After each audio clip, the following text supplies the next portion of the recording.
प्रस्तुत पाठ में श्री अनुराग वर्मा जी ने प्रसिद्ध लेखक डॉक्टर रामकुमार वर्मा जी का साक्षात्कार लिया है।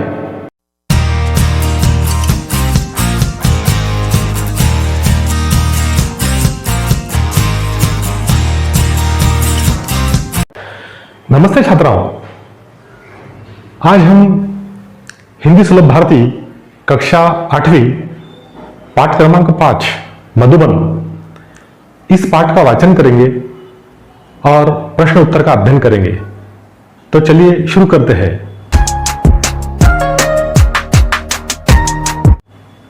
सर्वप्रथम लेखक परिचय। मधुबन इस पाठ के लेखक है अनुराग वर्मा। अनुराग वर्मा जी ने हिंदी में विपुल लेखन किया है। आपकी भाषा धारा प्रभाव सरल एवं आशय संपन्न होती है। आप हिंदी के जाने माने लेखक हैं। प्रस्तुत पाठ में श्री अनुराग वर्मा जी ने प्रसिद्ध लेखक डॉक्टर रामकुमार वर्मा जी का साक्षात्कार लिया है। यहां अनुराग जी ने डॉक्टर वर्मा जी से उनकी काव्य रचना की प्रेरणा, लौकिक पारलौकिक प्रेम, देश की राजनीतिक स्थिति आदि पर प्रश्न पूछे हैं। डॉक्टर वर्मा जी ने इन प्रश्नों के बड़ी बेबाकी से उत्तर दिए हैं।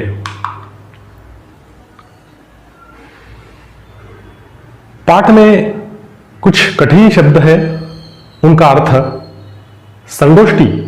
संगोष्ठी यानी किसी विषय पर विशेषज्ञों का चर्चा सत्र।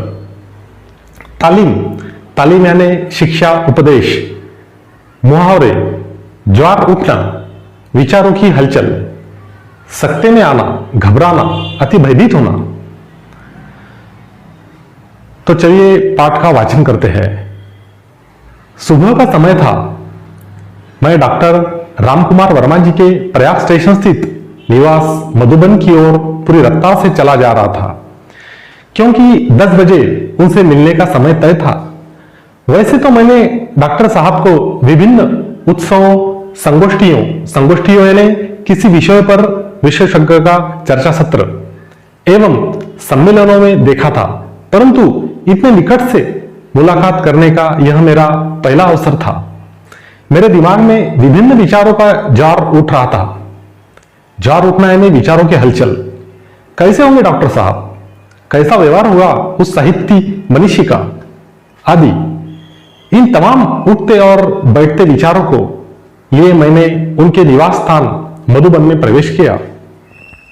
काफी साहस करके दरवाजे पर लगी घंटी बजाई। नौकर निकला और पूछ बैठा, क्या आप अनुराग जी हैं? मैंने उत्तर में सिर्फ हाँ कहा। उसने मुझे ड्राइंग रूम में बिठाया और यह कहते हुए चला गया कि डॉक्टर साहब आ रहे हैं। इतने में डॉक्टर साहब आ गए। अनुराग जी, कैसे आना हुआ? आते ही उन्होंने पूछा। मैंने कहा, डॉक्टर साहब, कुछ प्रसंग जो आपके जीवन से संबंधित है और उनसे आपको जो महत्वपूर्ण प्रेरणाएं मिली हो, उन्हीं की जानकारी हेतु तो आया था। डॉक्टर साहब ने बड़ी सरलता से कहा, अच्छा तो फिर पूछिए। प्रश्न, डॉक्टर साहब, काव्य रचना की प्रेरणा आपको कहां से और कैसे प्राप्त हुई? इस संदर्भ में कोई ऐसा प्रसंग बताने का कष्ट करे जिसने आपके जीवन के अंतरंग पहलुओं को महत्वपूर्ण मोड़ दिया हो। उत्तर, पहले तो मेरे जीवन में समाज की अंधव्यवस्था के प्रति विद्रोह अपने आप उदित हुआ। सन 1921 में जब मैं केवल 15.5 वर्ष का था, गांधी जी के असहयोग आंदोलन में पारिवारिक एवं सामाजिक व्यवधानों से संघर्ष करते हुए मैंने भाग लिया। उस समय स्कूल छोड़ने की बात तो सोची भी नहीं जा सकती थी, मगर मध्य प्रदेश के अंतर्गत नरसिंहपुर में मौलाना शौकत अली साहब आए और बोले, गांधी जी ने कहा है कि अंग्रेजी तालीम यानी शिक्षा गुलाम बनाने का एक नुस्खा है। तत्पश्चात आवाज तेज करते हुए कहने लगे, है कोई माई का लाल जो कह दे कि मैं कल से स्कूल नहीं जाऊंगा? मैंने अपनी मां के आगे बड़ी ही श्रद्धा से स्कूल न जाने की घोषणा कर दी। सभी लोग सकते में आ गए। सकते में आना घबराना। बात भी अजीब थी कि उन दिनों एक डिप्टी कलेक्टर का लड़का विद्रोह कर जाए। लोगों ने बहुत समझाया, पिताजी की नौकरी की बात कही, परंतु मैं घर से निकल पड़ा क्योंकि गांधी जी का आदेश मानना था। इस प्रकार सर्वप्रथम मैंने सत्य एवं देश के लिए विद्रोह किया। तब तक मैं 16 वर्ष का हो चुका था और राष्ट्रीय ध्वज लेकर नगर में प्रभात फेरी भी किया करता था। यह बात सन 1921 की है और इसी समय मैंने देश प्रेम पर एक कविता लिखी। यही मेरी कविता का मंगलाचरण था। प्रश्न, आप मध्य प्रदेश से उत्तर प्रदेश कैसे आए? उत्तर, हिंदी प्रेम ने मुझे मध्य प्रदेश से उत्तर प्रदेश आने को प्रेरित किया क्योंकि उन दिनों नागपुर विश्वविद्यालय में हिंदी नहीं थी। सन 1925 में इंटर की परीक्षा उत्तीर्ण की। तत्पश्चात उच्च शिक्षा हेतु प्रयाग विश्वविद्यालय में प्रवेश ले लिया। मैंने इसी विश्वविद्यालय से एमए की परीक्षा प्रथम श्रेणी में उत्तीर्ण की। मैंने देखा कि डॉक्टर साहब के चेहरे पर गंभीरता के भाव साफ प्रतिबिंबित हो रहे हैं। ऐसा प्रतीत हो रहा था जैसे वे अपने अतीत में खो से गए हैं। मैंने पुनः सवाल किया, प्रश्न, डॉक्टर साहब, प्राय ऐसा देखा गया है कि कवियों एवं लेखकों के जीवन में उनका लौकिक प्रेम पारलौकिक प्रेम में बदल गया। क्या आपके साथ भी ऐसा हुआ है? उत्तर, अनुराग जी, प्रेम मनुष्य की एक प्राकृतिक प्रवृत्ति है। सन 1926 में मेरा विवाह हो गया और मैं गृहस्थ जीवन में आ गया। अब मुझे सात्विकता एवं नैतिकता से प्रेम हो गया। मैंने इसी समय 1930 में कबीर का रहस्यवाद लिखा। इतना अवश्य है कि मेरे जीवन में कुछ अनुभव कविता के माध्यम से प्रेषित हुए। मुझे बचपन से ही अभिनय का शौक था और प्राय उत्सवों के अवसर पर नाटकों में भाग भी लिया करता था। मैंने बात आगे बढ़ाई और पूछा, प्रश्न, डॉक्टर साहब, देश की राजनीतिक स्थिति के बारे में आपकी क्या राय है?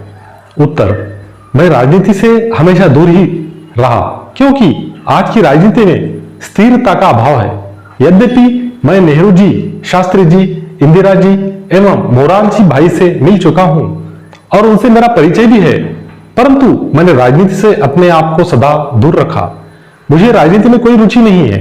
मैं साहित्यकार हूं और साहित्य चिंतन में विश्वास रखता हूं। इतना कहते हुए डॉक्टर साहब ने घड़ी देखी और बोले, अनुराग जी, मुझे 11:30 बजे एक कार्य से जाना है। तत्पश्चात उन्होंने मुझे एक कुशल अभिभावक की भांति आशीर्वाद देते हुए विदा किया। स्वाध्याय, सूचना के अनुसार कृतियां करो, संजाल पूर्ण करो। राम कुमार जी के जीवन की घटनाएं। 1921 में राम कुमार जीवन जी के साथ क्या हुआ था? गांधी जी के असहयोग आंदोलन में भाग। 1925 इंटर की परीक्षा उत्तीर्ण की। 1930 कबीर का रहस्यवाद लिखा। 1926 विवाह हुआ।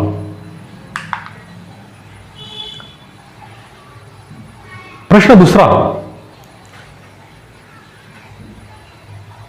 कारण लिखो। डॉक्टर साहब का राजनीति से दूर रहने का कारण। उत्तर, डॉक्टर साहब की राजनीति में कोई रुचि नहीं थी। प्रश्न दूसरा 2, कारण लिखो। डॉक्टर साहब का मध्य प्रदेश से उत्तर प्रदेश आने के लिए प्रेरित होने का कारण। उत्तर, डॉक्टर साहब को हिंदी से प्रेम था और उन दिनों नागपुर विश्वविद्यालय में हिंदी नहीं थी। उनके हिंदी प्रेम ने उन्हें मध्य प्रदेश से उत्तर प्रदेश आने के लिए प्रेरित किया। प्रश्न तीसरा, कृति करो। पाठ में प्रयुक्त भूतपूर्व प्रधानमंत्रियों के नाम लिखो। उत्तर, 1 नेहरू जी, 2 शास्त्री जी, 3 इंदिरा जी, 4 मोरारजी भाई। प्रश्न चौथा, कृति पूर्ण करो। गृहस्थ जीवन में इनसे प्रेम हुआ। सात्विकता और नैतिकता, वे प्रत्यय जो क्रियापद के मूल रूप के अंत में लगकर नए शब्द का निर्माण करते हैं, वे कृदंत कृत प्रत्यय कहलाते हैं। एक, मिलना, कृदंत मिलने वाला। दो, ठहरना, कृदंत ठहराव। तीन, देना, कृदंत देने वाला। चार, कहना, कृदंत कहने वाला। पांच, बैठना, कृदंत बैठने वाला। वे प्रत्यय जो संज्ञा, सर्वनाम, विशेषण अंत में लगकर नए शब्द का निर्माण करते हैं, वे तद्धित प्रत्यय कहलाते हैं। नंबर एक, इंसान, तद्धित इंसानियत। दो, शौक, तद्धित शौकीन। तीन, भाव, तद्धित भावना। चार, घर, तद्धित घरेलू। पांच, धन, तद्धित धनवान।